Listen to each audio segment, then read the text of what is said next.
Hoy en Sabiduría para el Corazón vamos a estudiar Romanos capítulo 5, versículos 18 al 21. El mensaje se llama Triunfante. Como introducción, déjeme contarle una historia real. En plena guerra civil de los Estados Unidos, Oliver Winchester se casó con Sarah Pardee en la ciudad de New Haven, Connecticut. A causa del invento de Oliver, el primer rifle de repetición, conocido como el rifle Winchester, el ejército de la Unión tenía una gran ventaja. Oliver pasó a ser muy millonario. Este joven matrimonio era rico en sobremanera. A los 4 años de haberse casado tuvieron una pequeña a la cual llamaron Annie, pero la bebé murió en breve. Sarah estaba tan destrozada emocionalmente que se asiló de la sociedad y casi pierde la cabeza. Varios años después, Oliver contrajo tuberculosis y murió. Como heredera de la vasta fortuna, pero aún conmocionada y superada por el dolor, Sarah Winchester no sabía qué hacer o a dónde ir. Un amigo le sugirió que buscara ayuda de un espiritista, o sea, alguien que, se creía, podía contactar a los muertos. Durante la sesión, el médium le dijo: «Su marido está aquí. Él dice que hay un maleficio en su familia, la cual quitó la vida de su hijo y la de él. Es una maldición resultado de la terrible arma que la familia Winchester creó. Usted deberá enmendar esta situación. Debe dejar New Haven y mudarse hacia el oeste. El espíritu de su marido le dirá dónde debe detenerse y construir una casa. Deberá construir una casa para usted y para los espíritus de aquellos que mueran como consecuencia de disparos de este rifle. Usted nunca podrá dejar de construir. Si continúa construyendo, vivirá. Si deja de construir, morirá». Ahora, no me voy a tomar el tiempo de descubrir todos los engaños de este espiritista y sus supuestas explicaciones. Sin embargo, como siempre, estos consejos alejaron a la mujer de la verdad y de la paz y satisfacción a una vida de temor y despropósito. Sarah Winchester obedeció y se mudó al oeste a la ciudad de San José. Compró 65 hectáreas y comenzó a construir. Los equipos de construcción estuvieron trabajando por 36 años, construyendo y derribando, alterando, construyendo y derribando una y otra vez. El ruido de martillos y serruchos se escuchaba día y noche. Todos los días llegaban vagones llenos de materiales. Cada mañana Sarah se reunía con el maestro de la obra para planificar alguna nueva habitación. Habitación tras habitación se comenzaron a hacer hasta torres. Había escaleras que no conducían a ningún lado y puertas que no conducían a ninguna parte, sino solo a una pared. La casa pasó a ser un fuerte enorme y carísimo, diseñado para eludir la muerte y darle un lugar a los supuestos espíritus de los muertos. Sarah hizo desaparecer la fortuna. Ella creía que mientras se mantuviese construyendo se mantendría con vida, pero no fue así. El 4 de septiembre de 1922, después de un encuentro con un espiritista, se fue a dormir y murió con 83 años de edad. Ella creyó la mentira de que de alguna manera escaparía a la muerte. La primer mentira que se le comunicó a un ser humano por medio del líder de las huestes caídas fue en Génesis capítulo 3, donde leemos: «No morirás». ¿Qué sabe Dios de qué está hablando? Eva, escúchame a mí, puedes pecar y vivir para siempre. Esa fue la primera mentira. Ahora, la mayoría de la gente no construye casas para escapar a la muerte, pero la humanidad ha intentado con diferentes métodos escapar a la realidad del pecado y de la muerte. El fatalismo, el escepticismo, hedonismo, evolucionismo y universalismo, para nombrar algunas, son maneras en que la gente se desvía de la realidad para no tener que lidiar con la muerte y el pecado. Eso lo vimos en el estudio anterior. La Biblia dice en Proverbios 14:12 de esta manera: «Hay camino que al hombre le parece derecho, pero su fin es camino de muerte». Pero ¿cuál es el triunfo sobre la muerte? En nuestro último estudio comenzamos a comprender la explicación de Dios del pecado y la muerte. Y permítanme reiterarle hoy que el cristianismo es la única explicación para el pecado y la muerte universal. El cristianismo ofrece la única solución a ambos. Hemos descubierto en Romanos capítulo 5 que el reino de la muerte existe a causa del pecado de un hombre, Adán. Y Adán, como cabeza de la humanidad, pasó el pecado a cada persona, la naturaleza pecaminosa, a esa nos referimos. Es la naturaleza transmitida en la concepción. El rey David escribió en el Salmo 51:5, en pecado me concibió mi madre. Él está diciendo literalmente que cuando fue concebido por su madre, ya estaba en pecado o era un pecador. En el momento de la concepción, David heredó la naturaleza pecaminosa de su padre Adán. Vaya a Romanos, capítulo 5, por favor, y escuche donde se describe el efecto del pecado de Adán en la humanidad. Fíjese en el versículo 12, dice, por tanto, como el pecado entró en el mundo por un hombre, y por el pecado la muerte, así la muerte pasó a todos los hombres, por cuanto todos pecaron. Usted dirá, mire, a mí no me gusta que me asocien con el pecado de Adán. Eso no es justo. Mi amigo, no es más o menos justo el ser asociado con el pecado de Adán como cabeza de la humanidad, que lo es ser considerado justo en Cristo, la cabeza de nuestra nueva raza. La verdad es que, querramos admitirlo o no, hemos heredado la naturaleza de Adán. Todos nosotros actuamos como él, todos tenemos el mismo deseo de pecar. Somos como John McGraw, ese famoso jugador de béisbol responsable por la decisión de que haya un umpire en la tercera base de los partidos. John McGraw era el tercer hombre de base en un famoso equipo llamado los Orioles antes de irse a dirigir a los Gigantes de Nueva York.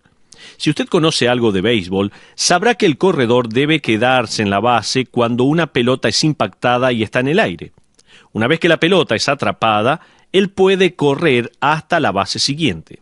Si la pelota es arrojada muy lejos, por más que sea atajada, el jugador que esté en la tercera base tendrá suficiente tiempo como para correr desde la tercera base hasta la meta y anotar antes que la pelota regrese al catcher.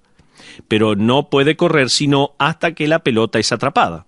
Bueno, John McGraw jugaba en la tercera base y él tenía el hábito de sujetar con el dedo al corredor que se encontraba en la tercera base desde el cinto, agarrándolo desde el cinto. De esa manera el corredor era relegado por un segundo. Esto le daría ventaja al jardinero. Todos protestaban al respecto, pero nadie podía probarlo. Y John McGraw se defendía y decía que era inocente con mucha vehemencia. Esto era en la época en que no existían las cámaras de televisión, la cámara lenta y las repeticiones. Acuérdese de eso. John McGraw se salió con las suyas una y otra vez. Finalmente un día, un corredor que se encontraba en la tercera base se desató el cinturón. McGraw, como solía hacerlo, metió su dedo en el cinto de este hombre. Luego, cuando el hombre salió corriendo, él se quedó con el cinturón en la mano. Después de ese incidente, el béisbol profesional instituyó el umpire de tercera base. Eso es típico de la humanidad. La humanidad dice, no he hecho nada malo, no soy tan malo, ni siquiera soy un pecador. No obstante, el cinturón del pecado cuelga de nuestra mano. Inclusive, cuando protestamos por nuestra inocencia, tal como declara Pablo, sin pedir disculpas, todos pecaron, dice. Pero vayamos a ver los efectos del pecado de Adán en contraste con los efectos de la justicia de Jesucristo. Ahora, después de haber revelado nuestra conexión con la naturaleza pecaminosa, comienza el apóstol Pablo, guiado por el Espíritu Santo de Dios, con una serie de contrastes desde el versículo 15 al 21 de Romanos capítulo 5. Esto lo hace para mostrar los efectos del pecado de Adán en contraste con los efectos de la justicia de Cristo. Me gustaría resumir estos 6 versículos restantes, por un simple hecho de que ilustran el mismo punto. Adán y Cristo son contrastados como cabezas de dos razas. El primer Adán comenzó la raza caída de la humanidad. El segundo Adán, Jesucristo, comenzó una nueva raza de redimidos.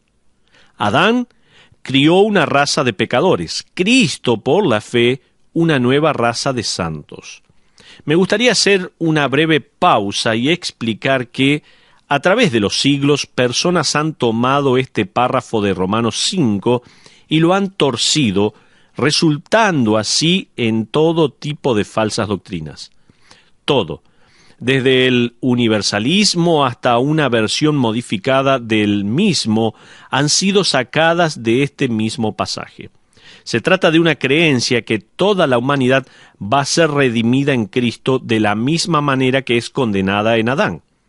Voy a responder simplemente diciendo que todos estamos condenados, pero todos los que reciben a Cristo son justificados. Fíjese en el versículo 17. Pues si por la transgresión de uno solo reinó la muerte, mucho más reinarán en vida por uno solo, Jesucristo, los que reciben la abundancia de la gracia y del don de la justicia. Hasta ahí la porción. Sí, toda la humanidad está perdida, pero dentro de la humanidad todos los que reciban el regalo de la justicia de Cristo son justificados.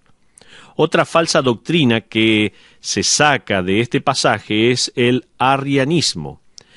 La filosofía que enseña que como Adán es contrastado con Cristo y como Cristo es llamado el primer Adán, como lo dice Pablo en 1 Corintios 15:45, Cristo entonces solo fue otro ser humano, un hombre más. Ellos dicen que Cristo no era divino, sino un hombre que pasó a ser humano por medio de una vida obediente. La falsa doctrina del arrianismo, que fue bautizada en honor a su fundador, quien fue condenado por la iglesia primitiva, ahora ha vuelto en una nueva versión llamada mormonismo. El mormonismo ve de forma muy casual este pasaje de Romanos capítulo 5 y declara que Adán se equivocó al abandonar la voluntad de Dios, pero que Jesús la acertó, y como resultado fue elevado a su estatus de divinidad que nosotros también algún día podremos alcanzar. Además, el mormonismo cree que Cristo fue el primer hijo espiritual de Dios el Padre, quien con sus muchas mujeres tuvo muchos hijos. Lucifer fue uno de ellos y de esa manera Jesús es hermano de Satanás. Fíjese en lo que escribió el apóstol Pablo en Colosenses capítulo 1 versículo 15. Dice, Cristo es la imagen del Dios invisible, el primogénito de toda creación. El arrianismo o el mormonismo actual enseña que Jesucristo fue la primer criatura que Dios procreó. ¿No es eso lo que el versículo quiere decir con el primogénito de toda creación? Escuche bien. La palabra griega para primogénito es protokos. Puede referirse al primer hijo.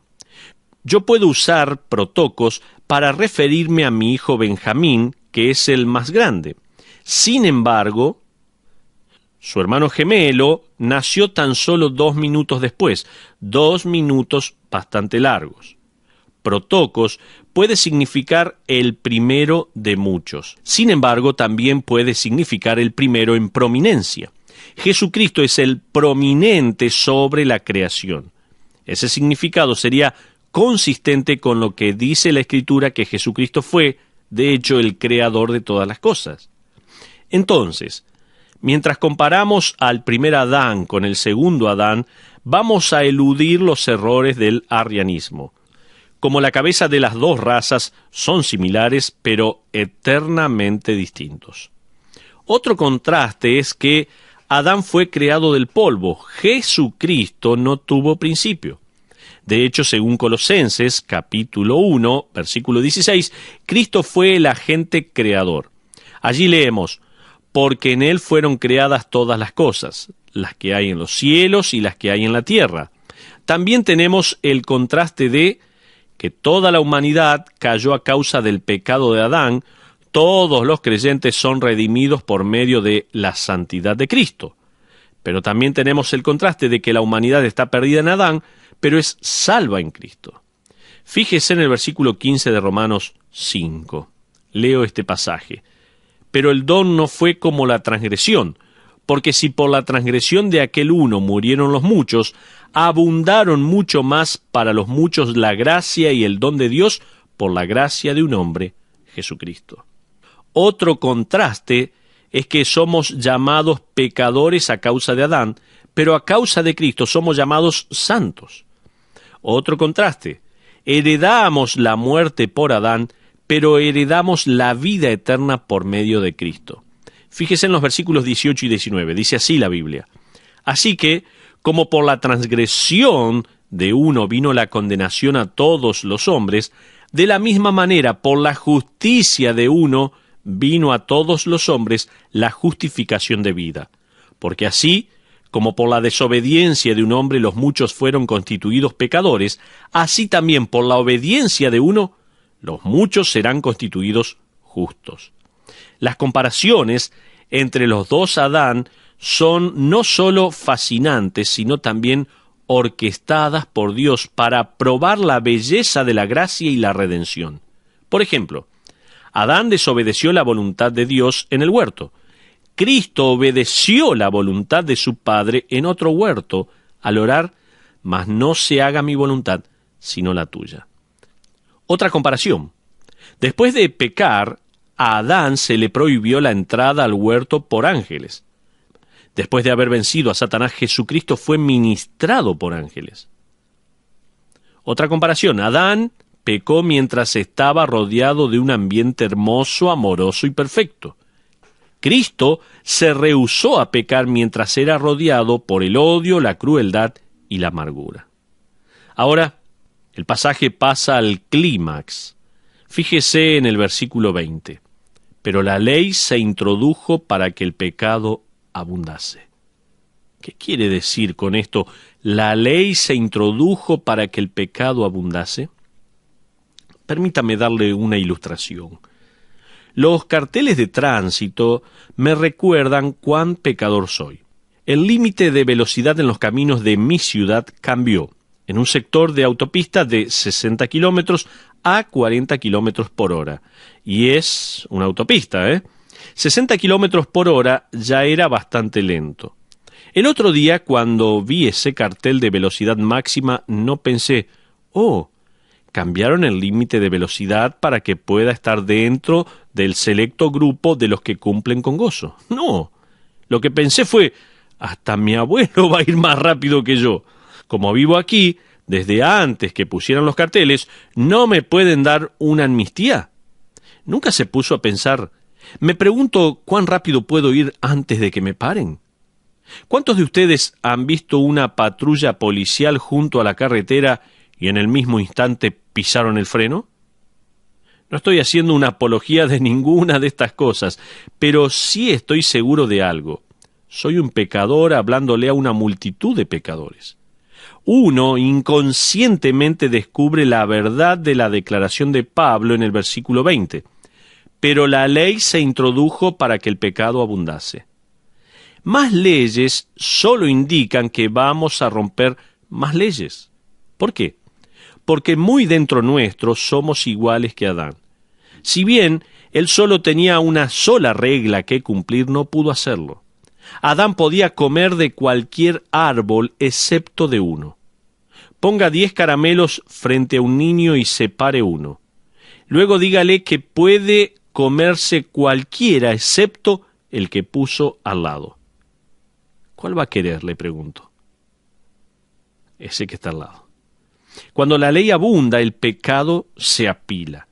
Sin embargo, Pablo continúa y nos da buenas noticias. Fíjese en el versículo 20. Mas cuando el pecado abundó, sobreabundó la gracia. Aquí hay dos palabras que Pablo usa que muchas traducciones no las expresan bien. La palabra abundó y sobreabundó. Son dos cosas diferentes en el idioma griego. Pablo escribió, mas cuando el pecado abundó. La palabra griega es pleonazo, y lleva la idea de un aumento numérico. Pablo está diciendo, cuando había un pecado tras otro, a propósito, ¿recuerda usted de la historia de Adán y Eva cuántos pecados tuvieron que cometer para ser expulsados del huerto? Uno, solo un pecado y perdieron el paraíso. Inclusive, si a usted no le gusta la idea de la naturaleza de Adán transmitida a toda la humanidad, póngase de pie y respóndame la siguiente pregunta.